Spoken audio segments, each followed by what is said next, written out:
नमस्कार दोस्तों, स्वागत है आपका हमारे YouTube चैनल पर। आज हम इस वीडियो में बात करने वाले हैं आपके लिए एक बहुत ही इम्पोर्टेंट विषय जो इतिहास है। दोस्तों, आप लोगों ने इतिहास ज़रूर पढ़ा होगा और किताबों में पढ़ा होगा, YouTube चैनल से पढ़ा होगा, अपने प्रिय अध्यापकों से पढ़ा होगा, कहीं ना कहीं ज़रूर पढ़ा होगा। लेकिन कुछ चीज़ें ऐसी होती हैं जो हम पढ़ने के बाद उसको समझ नहीं पाते हैं, उसको सीक्वेंस से देख नहीं पाते हैं, और अगर हम उसको पढ़ भी लेते हैं कहीं ना कहीं तो हमें वो एग्ज़ाम में उस प्रकार के क्वेश्चंस नहीं मिल पाते हैं जिसकी हम कल्पना करते हैं। तो दोस्तों, हम बात करेंगे आपके लिए इस वीडियो में इतिहास की संबंधित जो जानकारियाँ हैं और उनके जो महत्वपूर्ण घटनाएँ हैं और उन घटनाओं से संबंधित जो लोग हैं, जो विषय है, उस पर हम लोग गहनता से चर्चा करेंगे। मुझे उम्मीद है कि शायद ये वीडियो काफ़ी बड़ी हो जाए, या हो सकता है कि शायद ही मैं आपको बहुत स्लो करके पढ़ाऊँ। तो अगर मेरी स्पीड तेज हो या स्पीड धीमी हो तो आप अपने जो चैनल का या फिर आपका जो वीडियो की जो स्पीड है उसको बढ़ा करके भी देख सकते हैं। दोस्तों, इतिहास पढ़ने में मज़ा कब आता है? जब आप उसको शुरुआत से लेकर के अंत तक देखें और उसके निष्कर्ष निकालें, उसके पॉइंट्स आपको पते हो जाए, तब इतिहास पढ़ने में मज़ा आता है। तो मैं प्रयास ये करूंगा कि आप जो अपनी तैयारी कर रहे हैं, किसी भी प्रकार की कॉम्पिटिटिव एग्जाम हो या फिर आप किसी अन्य चीज़ों की तैयारी कर रहे हैं, यदि आपके सिलेबस में भारतीय इतिहास संबंधित सिलेबस दिया गया है तो आपके लिए वीडियो बहुत ज़्यादा खास हो जाएगी। आप वीडियो तक बने रहिए, अंत तक देखिएगा, और आपको मैं इसमें ऐसी ऐसी बातें बताने वाला हूं जो शायद आप इतिहास से संबंधित चीज़ें नहीं जानते होंगे, शायद किसी बुक में आपको देखने को मिल जाए। दोस्तों, सबसे पहले चीज़ समझते हैं जो इतिहास क्या चीज़ होता है।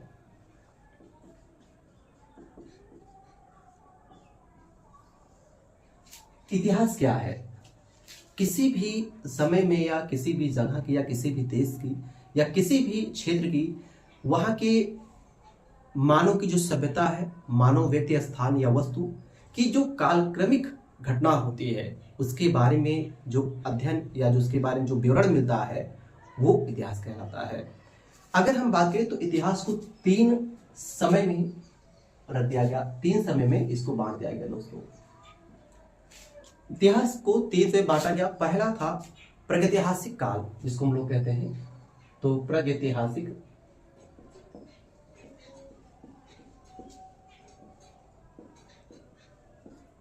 यह हो गया आपका प्रागैतिहासिक काल हो गया।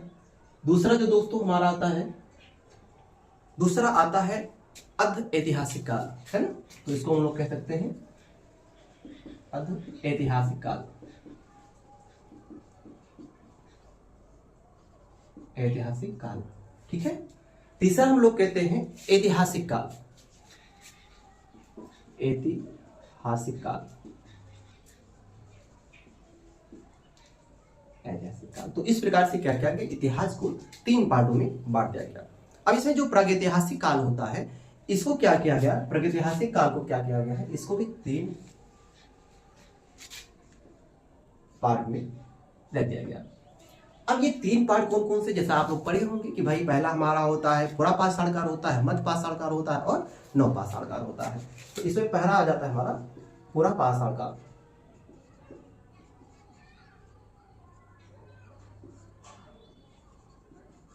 दूसरा होता है मध्य पाषाण काल, और तीसरा होता है नव पाषाण काल, ठीक है। तो ये तीन काल हैं और प्रागैतिहासिक काल को तीन कालों में बांट दिया गया।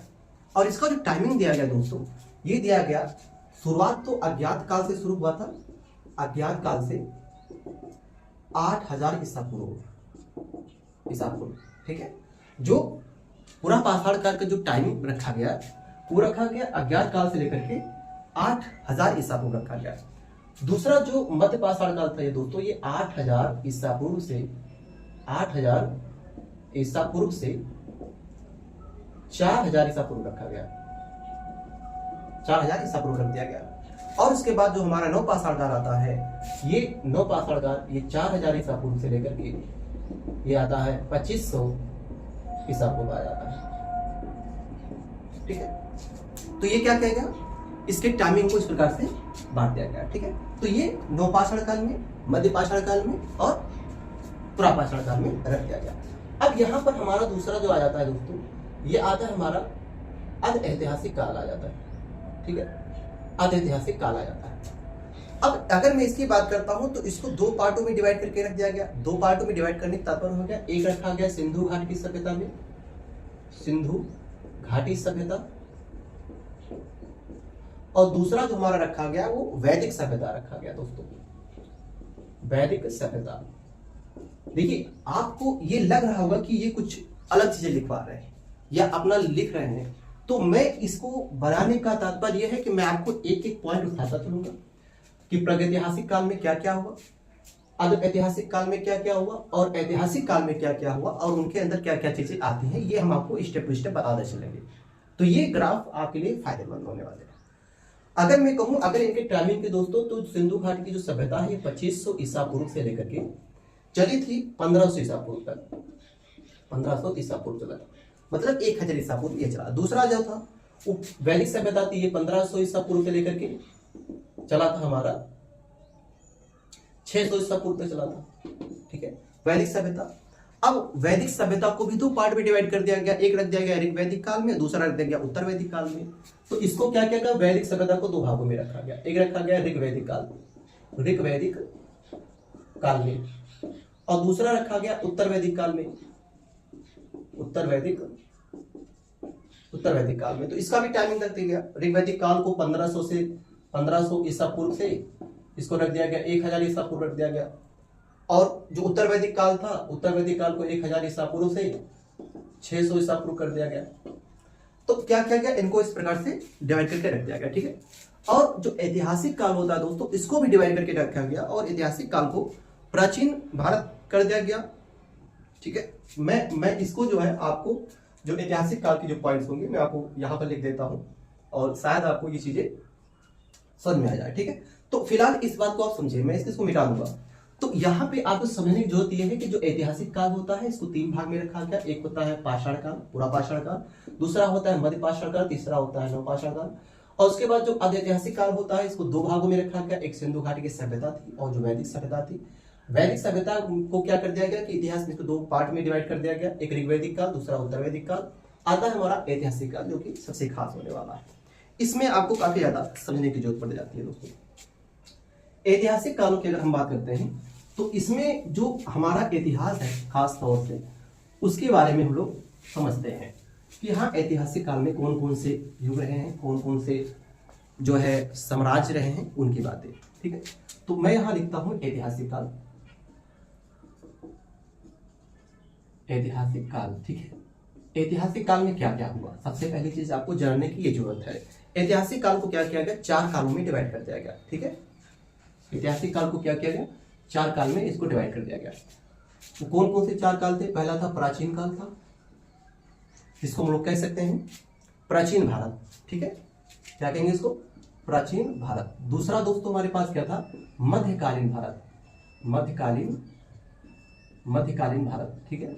अगर मैं प्राचीन काल की बात करूं तो इसका जो टाइम था वो 600 ईसा पूर्व से लेकर के 712 ईस्वी था, ध्यान रखिएगा, 600 ईसा पूर्व से लेकर के इसका जो टाइमिंग था वो 712 ईस्वी था, ठीक है।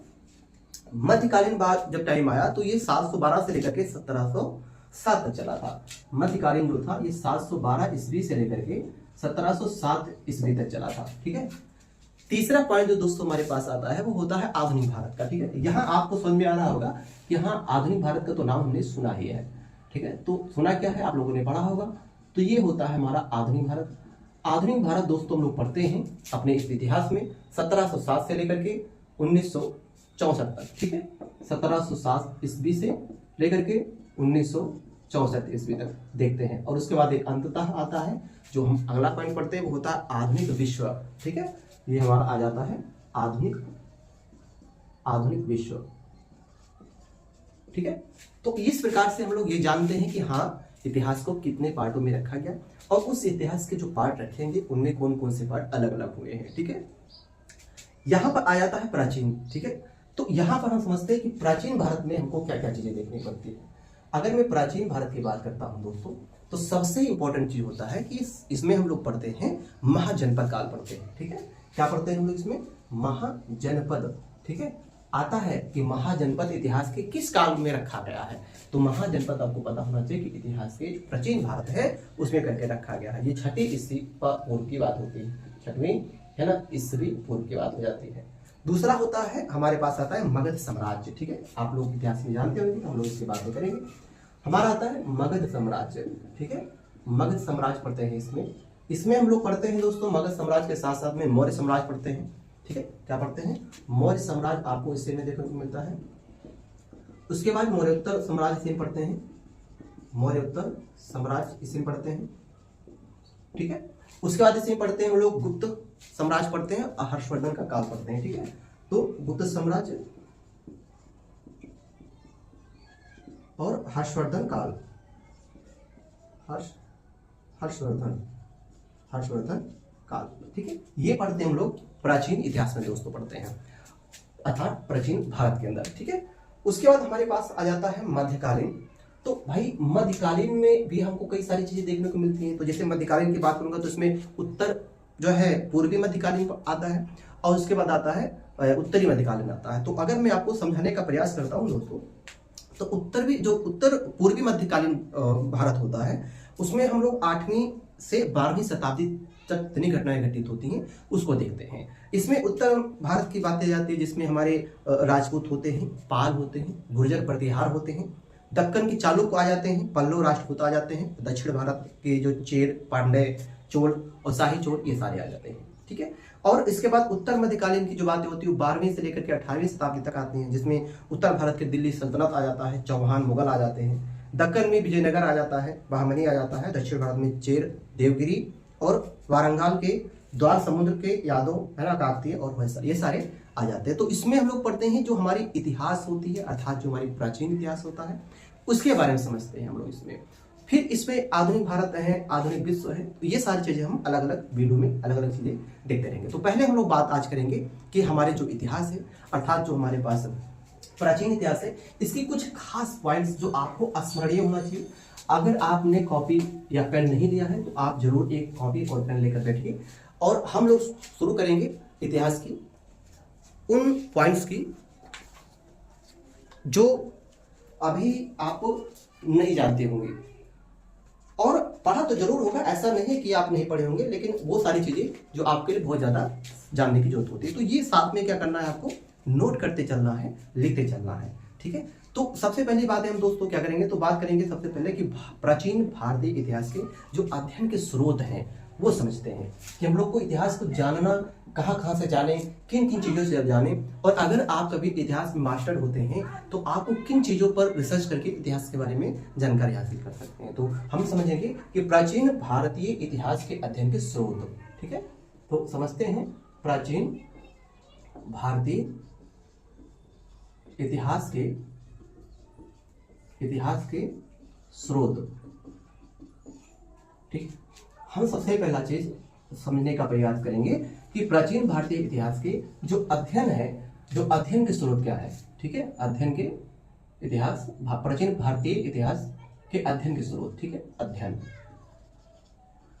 के स्रोत, इतिहास के अध्ययन के स्रोत। ठीक है, तो सबसे चीज आपको समझने की जरूरत यहाँ पर ये आती है। भाई मैं इसको क्या करूंगा, दो पार्टों में डिवाइड कर दूंगा।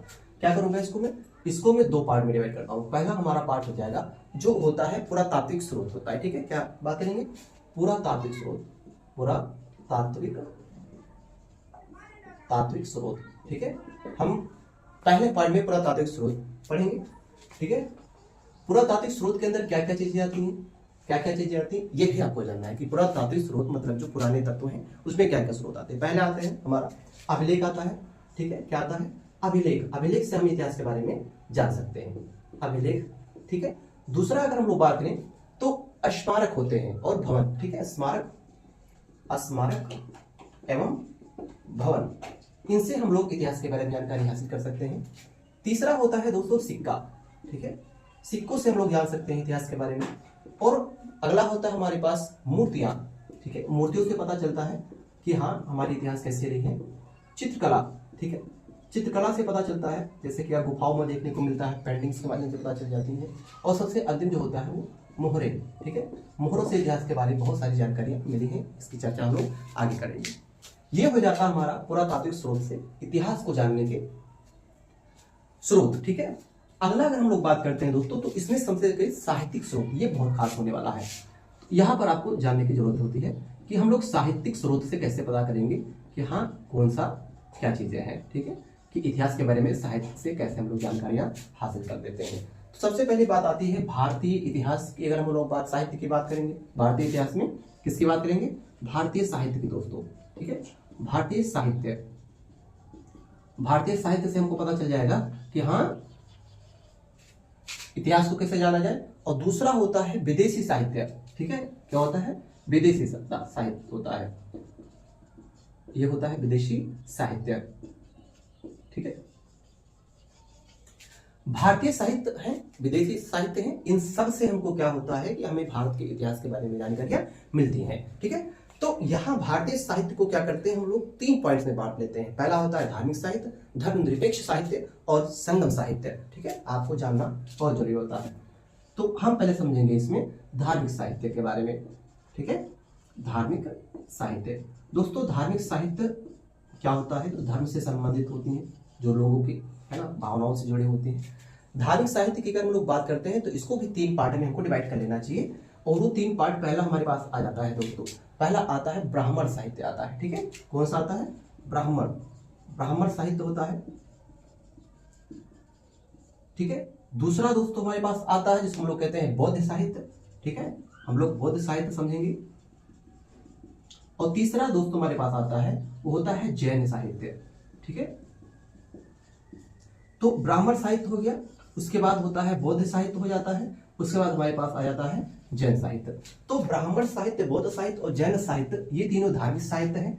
तीनों धार्मिक साहित्य होने के साथ साथ ये भारतीय साहित्य है। भारतीय साहित्य होने की वजह से ये साहित्यिक स्रोत माने जाते हैं और किसके लिए? प्राचीन भारतीय इतिहास के अध्ययन के लिए माने जाते हैं। मैं इसमें आपको स्पष्ट करना चाहूंगा कि ब्राह्मण साहित्य के अंदर हम लोग काफी चीजें पढ़ते हैं। तो ब्राह्मण साहित्य को हम लोग रोक लेते हैं। पहले इन दोनों साहित्य के बारे में बात कर लेते हैं क्योंकि बोर्ड खाली होना है। तो पहले हम लोग समझ लेते हैं जो है जैन साहित्य के बारे में।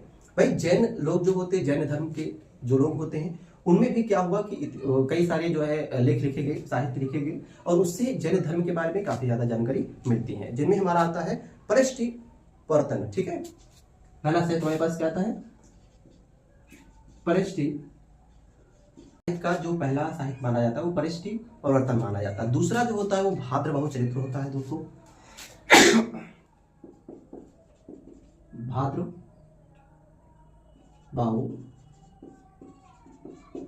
चरित्र होता है। तीसरा जो दोस्तों इसमें आता है वो होता है कल्प सूत्र, या कह सकते हैं भगवत सूत्र कहते हैं। ठीक है, कल्प सूत्र हो गया, कल्प सूत्र और भगवत सूत्र। ठीक है, वैसे भगवत सूत्र नहीं होता है दोस्तों, भगवती सूत्र होता है। ठीक है, क्या होता है? भगवती सूत्र। तो ध्यान रखना है कि जैन साहित्य के जो साहित्य हैं वो परिष्टि वर्तन है, भद्रबाहु चरित्र है, कल्प सूत्र है और भगवत सूत्र है। ये 4 साहित्य ऐसे माने जाते हैं जो है जैन साहित्य से संबंधित है। आपको ध्यान रखना है कि परिष्टि वर्तन, भद्रबाहु चरित्र और कल्प सूत्र, भगवती सूत्र ये जैन साहित्य के हैं। अगर हम लोग बौद्ध साहित्य की बात करते हैं दोस्तों, तो बौद्ध साहित्य में आता है सुत्त पिटक। पहला आता है इसमें है ना सुत्त पिटक, सुत्त पिटक आता है। उसके बाद दूसरा जो हमारे पास जैन मतलब बौद्ध धर्म का जो साहित्य आता है वो आता है विनय पिटक। ध्यान रखना है, सुत्त पिटक, विनय पिटक। ठीक है, उसके बाद हमारे पास आ जाता है इसमें दोस्तों जिसको कहते हैं अभिधम्म पिटक, अभिधम्मी पिटक। उसके बाद दोस्तों आ जाता है इसपे है ना मिलिंद पिनेह,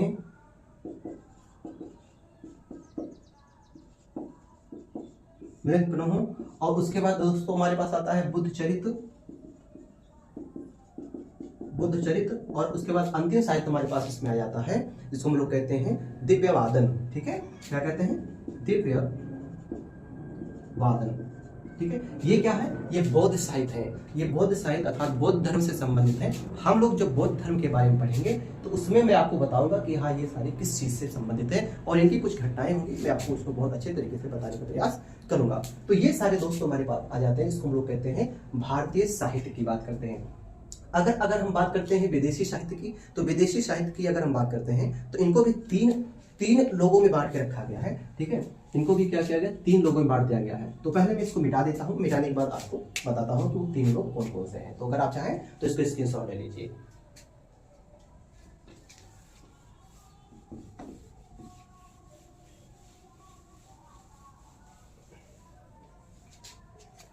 तो दोस्तों हम लोग आते हैं, आपको बताते हैं कि जो विदेशी साहित्य हैं उनसे संबंधित, ठीक है। इसी में आता है हमारा विदेशी साहित्य। विदेशी साहित्य, तो ये विदेशी साहित्य संबंधित हम बात करेंगे। इनको हम लोग तीन पार्ट में रखते हैं।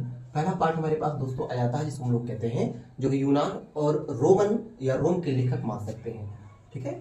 यूनानी या यूनान एवं रोम लेखक, रोम लेखक, ठीक है। यूनानी लेखक हम लोग कहते हैं या यूनान के लेखक कहते हैं। दूसरा हम लोग इसमें पढ़ते हैं जिसको हम लोग कहते हैं चीनी लेखक, ठीक है। चीनी लेखक, चीनी लेखक मतलब कि जो चीन के लोग थे उनको हम लोग चीनी लेखक कहते हैं। और तीसरा हमारे पास आते हैं अरबी लेखक दोस्तों, ठीक है। अरबी लेखक, अरबी लेखक, अरबी लेखक, ठीक है। तो ये तीन लेखक ऐसे हैं, या इनमें हम लोग लेखकों की बात करेंगे, उनके द्वारा जो साहित्य है उसकी भी चर्चा करेंगे। तो रोमन लेखक में हमारे पास, जैसे मैं अगर पहली बात करता हूँ यूनान और रोम के लेखक की बात करूं, तो इसमें हमारे पास आते हैं मेगास्थनीज, ठीक है। मेगास्थनीज पहले आते हैं, मेगास्थनीज, ठीक है। दूसरे लेखक हमारे आ जाते हैं टॉलमी, टॉलमी।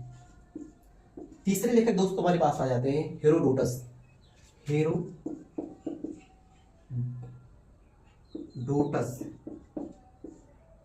ठीक है। उसके बाद आ जाते हैं निरियाकस, और चौथे पांचवें हमारे आते हैं अरिस्टोबुलस, ठीक है। अरिस्टोबुलस, ठीक है। ये क्या है, ये यूनान के लेखक हैं, ठीक है, या इनको यूनानी लेखक कहा जाता है। मैं आपको बताना चाहूंगा कि मेगास्थनीज की एक पुस्तक थी जिसका नाम था इंडिका, ठीक है। ये बहुत ज्यादा चर्चित थी। टॉलमी ज्योग्राफी के लेखक माने जाते हैं, और हेरोडोटस इतिहास के पिता कहे जाते हैं, ठीक है। उसके बाद आते हैं हमारे पास चीनी लेखक। चीनी लेखक की अगर मैं बात करता हूं तो चीनी लेखकों में सबसे पहले आते हैं फहियान। दूसरे हमारे लेखक माने जाते हैं जिसको हम लोग कहते हैं वो हैन सॉन्ग। तीसरे हमारे जो माने जाते हैं इनका नाम हमारे पास इत्सिंग, ठीक है। अगर अरबी लेखक की बात करता हूं तो इसमें अल सुलेमान आते हैं, ठीक है, अल सुलेमान। दूसरे जो हमारे आते हैं उनका नाम है अल मसूदी। और तीसरे जो हमारे माने जाते हैं वो इब्न बतूता माने जाते हैं, इब्न बतूता, ठीक है। ये विदेशी साहित्य है और उनके लेखक हैं। इन लोग भारत में आए, भारत के बारे में समझा, जाना और उनकी विशेषताओं को अपनी किताबों में उतारा, और आज इन किताबों को पढ़ करके लोग अपने इतिहास को जानने का प्रयास करते हैं। तो साहित्य जो होता है ये भारतीय इतिहास को जानने के बहुत अच्छे स्रोत माने जाते हैं दोस्तों। यहाँ तक बातें संपन्न हुई। अब हम लोग बात करते हैं ब्राह्मण साहित्य की, ठीक है। आप चाहें तो स्क्रीनशॉट ले लीजिए।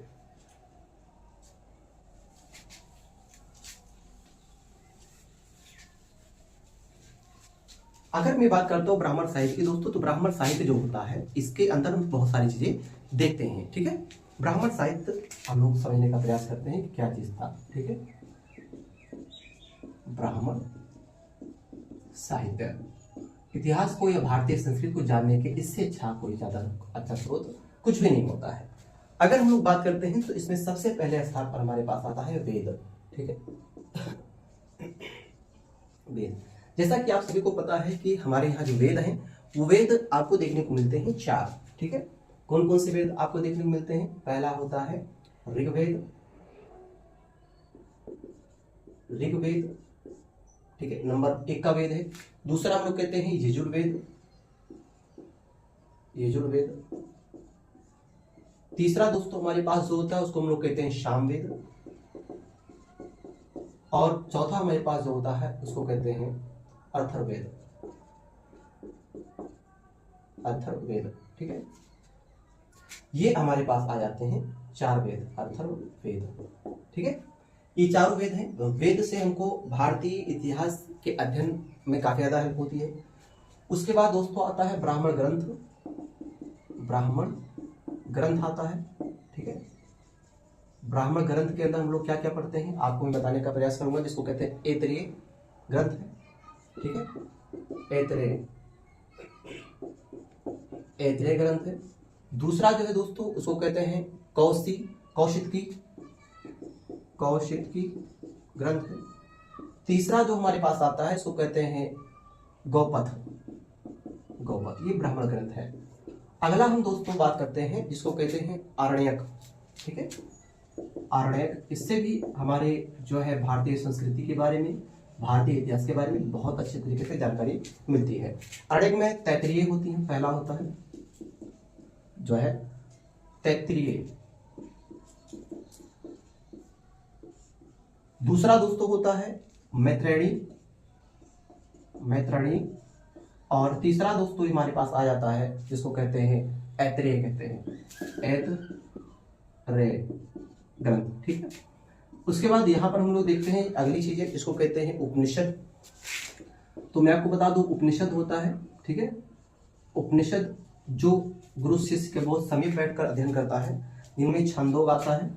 ठीक है, छांदोग्य। दूसरा होता है कंठ, तीसरा होता है बृहदारण्यक, है ना, बृहदारण्यक।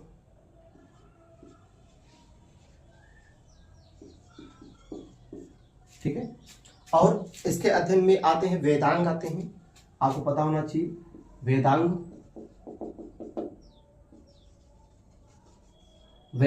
वेदांगों की संख्या 6 मानी गई है दोस्तों। ठीक है, कौन कौन सा है आप ध्यान दीजिएगा।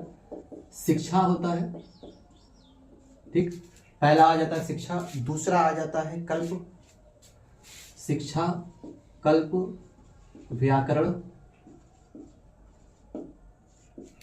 उसके बाद आ जाता है हमारे पास निरुक्त, छंद, ज्योतिष। ठीक है, निरुक्त,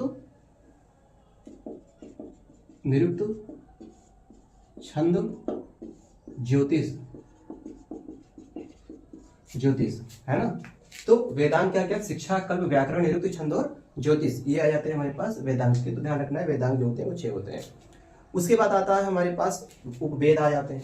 तो आपको समझने की जरूरत है दोस्तों कि उपवेद आता है, उपवेद।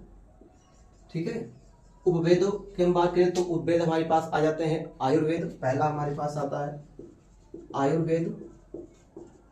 ठीक, दूसरा हमारे पास आ जाता है दोस्तों मैं कहूँ आपको तो ये होता है धनुर्वेद। तीसरा आ जाता है हमारे पास गंधर्ववेद। चौथा हमारे पास दोस्तों आ जाता है शिल्पवेद आ जाता है। ठीक है, अगर मैं षट दर्शन की बात करूं तो जो दर्शन शास्त्र के अंदर आते हैं इनको हम लोग कहते हैं, ठीक है, षट दर्शन की बात करता हूं तो जो हमारे पास दर्शन है जिसमें हम लोग पढ़ते हैं सांख्य को पढ़ते हैं, सांख्य। दूसरा हमारे पास जो होता है वो होता है योग, व्यय, है ना, सॉरी माफ कीजिएगा, योग के बाद आता है न्याय। ठीक, उसके बाद न्याय के बाद आ जाता है वैशेषिक। उसके बाद हमारे पास आ जाता है पूर्व मीमांसा, और उसके बाद अंत में हमारे पास आ जाता है उत्तर मीमांसा। ठीक है, ये होता है दर्शन होते हैं। लास्ट में इसमें हम लोग और पढ़ते हैं महाकाव्यों के बारे में दोस्तों। महाकाव्य कौन कौन से होते हैं तो ध्यान रखना, हमारे पास 2 महाकाव्य हैं। एक होता है, पहला महाकाव्य हमारे पास आता है रामायण, और दूसरा हमारे पास आ जाता है महाभारत। ठीक है, ये महाकाव्य है। पुराणों की बात करता हूं दोस्तों तो पुराण हमारे पास होते हैं, आपको ये भी जानना बहुत जरूरी हो जाता है। पुराण की बात करते हैं, ठीक है, तो पुराण भी आपको समझना बहुत जरूरी होता है कि कौन कौन से पुराण होते हैं, ये जानना भी आपके लिए खास हो जाता है। अगर मैं कहूँ तो पहला होता है मेरे पास विष्णु पुराण, विष्णु पुराण। दूसरा हो जाता है हमारे पास भागवत पुराण, भागवत पुराण। तीसरा हमारे पास आ जाता है शिव पुराण। चौथा हमारे पास आ जाता है गरुड़ पुराण।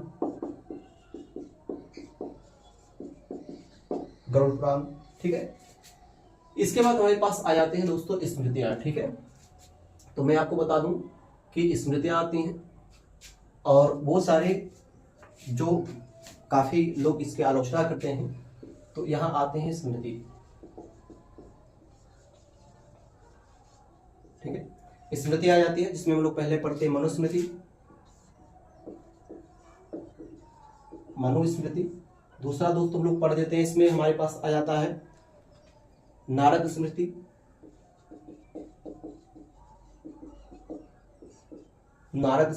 उसके बाद हम लोग पढ़ते हैं याज्ञवल्क्य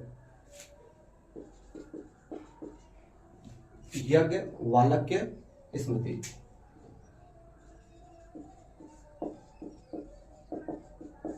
ठीक है, तो ये सारे क्या है, ये ब्राह्मण पुराण है। ठीक है, और ब्राह्मण ग्रंथ के अंतर्गत देखे जाते हैं दोस्तों। ये कभी कभी पूछ लेता है कि बताइए भाई कि निम्नलिखित में से कौन सा दर्शन है, तो उसमें सांख्य, योग, न्याय, वैशेषिक, पूर्व मीमांसा, उत्तर मीमांसा दे देता है, या उत्तर मीमांसा क्या होता है, तो वो दर्शन है। पूछ लेता है कि मैत्रेयी क्या है, तो ये अरणायक है, ब्राह्मण साहित्य के अंदर बताते हैं। तो पूछ लेता है निम्नलिखित कौन सा महाकाव्य है, तो आप रामायण महाभारत बता सकते हैं। पूछता है कि उपनिषद, पूछ लिया कि छंदों क्या है, तो उपनिषद है, किसके अंदर आता है, ब्राह्मण साहित्य के अंदर आता है। ये करता क्या है, ये भारतीय जो इतिहास है उसके बारे में जानकारी देता है। तो ये सारे ग्रंथ जो है ये भारत में पाए जाते हैं, भारत के प्राचीन ग्रंथ है, और लोग इसका अध्ययन करते हैं, वैज्ञानिक बड़े बड़े स्तरों पर इस पर रिसर्च करते हैं, इनमें लिखे हुए हर एक शब्द का अर्थ निकालने का प्रयास करते हैं, इसलिए भारत के इतिहास के बारे में काफी अच्छी